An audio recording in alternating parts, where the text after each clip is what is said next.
7 out of 10. The Post-Traumatic Stress Disorder Alliance says for every 10 people you know, 70% experienced a trauma at least once in their lives. From wars to car wrecks to house fires. These are some of the most difficult news stories we cover. And behind each one, you'll sometimes find survivors suffering in silence. All new tonight at 10, Megan Malaris introduces us to a groundbreaking grief therapy, eyeing solutions to sadness. Shakespeare supposedly said the eyes are the window to your soul. I'll say, what was the worst part? And he'll say, it was this.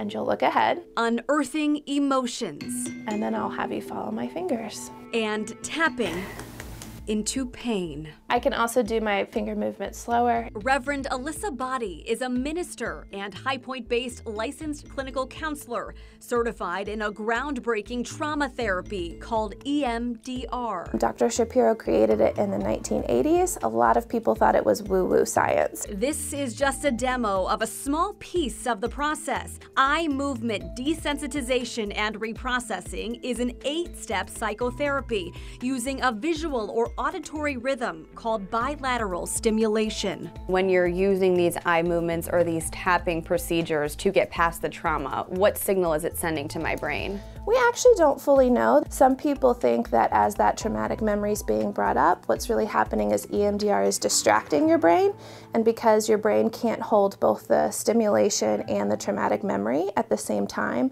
it's actually decreasing the sensations around the traumatic memory. The EMDR International Association cites more than 30 studies in finding up to 90% of patients no longer have PTSD after only 3 sessions.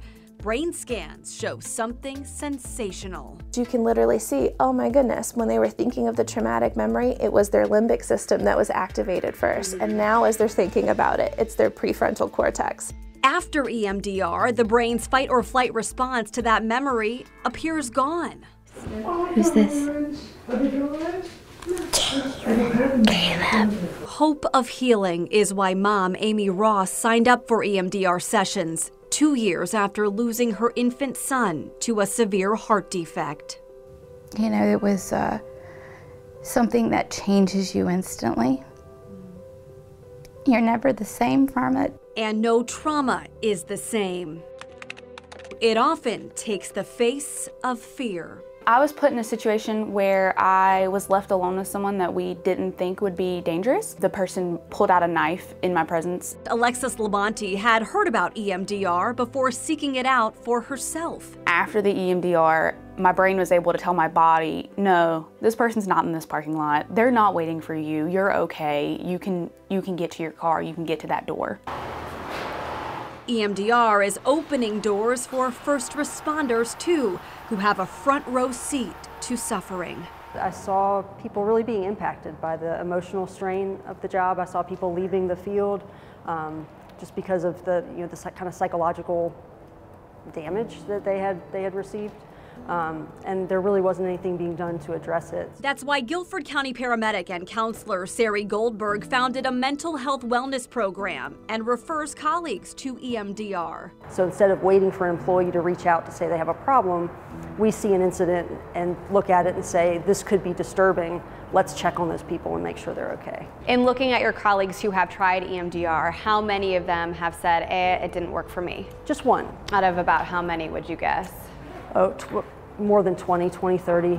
Yet it's not a fix or first resort for everyone. The part that I see as a downside is just that people are not as familiar with it, so it can just look weird to them. Dr. Nanette and Minister Keith Funderburk operate a Greensboro psychotherapy practice for cognitive behavioral therapy.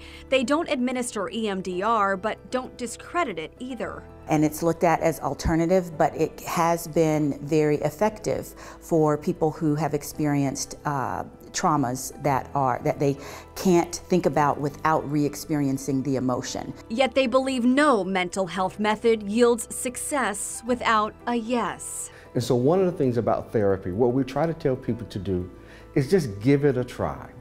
Go to one session.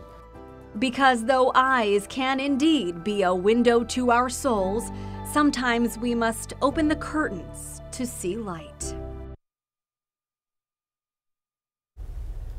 The American Psychiatric Association, Department of Defense, Veterans Affairs, and World Health Organization all support EMDR as a mental health therapy. Our experts say it can help both adults and children with not only trauma but also depression and anxiety. They emphasize a certified EMDR counselor must administer it, so don't try it yourself at home.